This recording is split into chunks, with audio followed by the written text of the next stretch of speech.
I'm Jim May. For those who missed the news, our local Moms for Liberty chapter launched their official newsletter last week. They included a quote from Adolf Hitler directly under the masthead.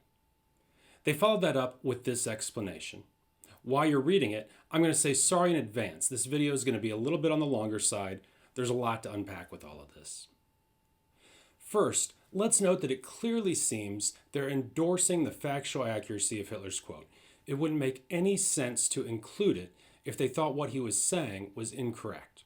Now, I'm going to go on a limb here and say that most people, if they discovered Hitler had said something that they agreed with, would then take a couple minutes to find and quote someone else, someone who said something similar, but didn't murder 6 million Jews and millions of other innocent people. For example, say I was putting together a newsletter about camping. If I somehow stumbled across a quote from Hitler talking about his love of spending time in nature, it would never occur to me to include it. I would rightly assume that decent and sane people would have absolutely zero interest in hearing what the world's worst mass murderer had to say about that topic. Next, please note the complete and utter lack of self-awareness. Moms for Liberty is a national, well-funded, grassroots organization. Their entire mission boils down to just one thing: taking control of government at local levels so they can use it to dictate what children are being taught. With no sense of irony, the organization claims we should oppose the sole reason it exists. Finally, our Moms for Liberty chapter justified quoting Hitler because it was meant to shock and scare us. Across social media, Moms for Liberty supporters hopped on this narrative, saying that the intent was to expose similarities between Nazis and those who they identify as being to their left politically. Because Nazis, Moms for Liberty seems to want us to believe, were famous for teaching that people shouldn't be made to feel like outsiders because of their race, religion, ethnicity, or sexual orientation. Apparently, this group thinks they can sell us on the idea that if Hitler were alive today, he'd be passionately committed to exposing and combating historical structural inequities that have impacted minorities. They want us to picture Hitler as their boogeyman of a social justice warrior. Now, everyone knows that's duplicitous nonsense, but let's go a step further. Let's ask if this wing of the anti-public education movement is behaving like a kid with his face covered in crumbs and chocolate, insisting that his brother ate all the cookies. Let's take a look at some general and specific things the Nazis actually did.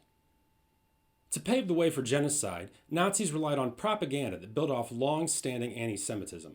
They painted the German race as a victim of the Jews. They promulgated conspiracy theories in which Jews and others were working to destroy their Aryan culture. As we all know, Nazis banned books. Worldviews that deviated from their own were not tolerated. The general population was not to have access to materials that countered the Nazi philosophy and narrative.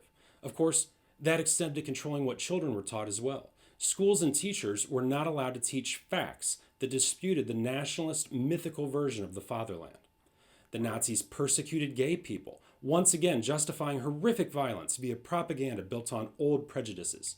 Nazis pushed the idea of gay people turning others gay, claiming in propaganda that 40,000 gay men could poison a population of 2 million.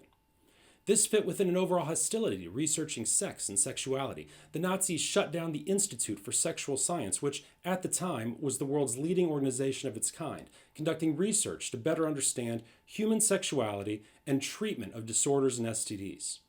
The Nazis railed against Marxists and communists, although I believe it's generally accepted their propaganda in this area was directed at actual Marxists and communists, not the imaginary ones frequently invoked by the modern-day American anti-public education movement.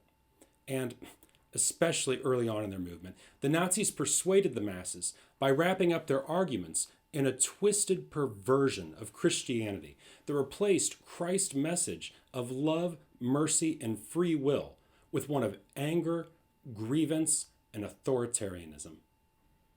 Now, in the time it took me to put together this video, our local Moms for Liberty chapter fully removed the quote from Adolf Hitler and issued this apology.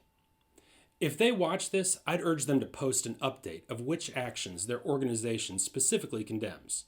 Because condemning genocide, mass murder, and violence against innocents, that's too low of a bar to have any meaning whatsoever. And personally, I'm not convinced that they're condemning much more than that. I'd like to close by directly addressing Moms for Liberty members across the country who joined the organization specifically because they disagreed with COVID lockdowns and masking. From the research I've done into chapters and school board races across the country, I know there are a lot of you. I get your anger. 2020 hit this country and the rest of the world like a ton of bricks. Even among those who didn't lose someone to the pandemic, it hit families hard, especially families like mine, families with working parents and young kids at home. We went through something like we'd never experienced, never prepared for, and it was natural to be scared and stressed and frustrated and furious. It was natural to look for targets, people we could blame so that all those bottled up emotions would have somewhere to go. It was natural when we saw how our kids suffered to go looking for scapegoats with the benefit of 2020 hindsight. Now, while I think our schools were just doing the best they could, like most other people in that situation, I do understand why they'd become targets for people's anger. But look, if that's why you joined Moms for Liberty or a similar anti-public education group, I really urge you to look at what that movement has rapidly become and, more importantly, what it's becoming. Ask yourself if it's truly representing your values or if it's taking advantage of you, using your love for your kids as fuel for an extremist, un-American movement that you didn't sign on for. We could use your help and energy to make sure our schools are the best they can possibly be. But these extremist groups are not the answer.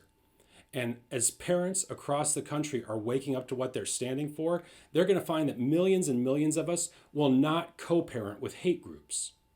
You will have a much more positive effect on our schools by joining groups that are supporting them, as opposed to the ones that are trying to tear them down. Thanks for watching.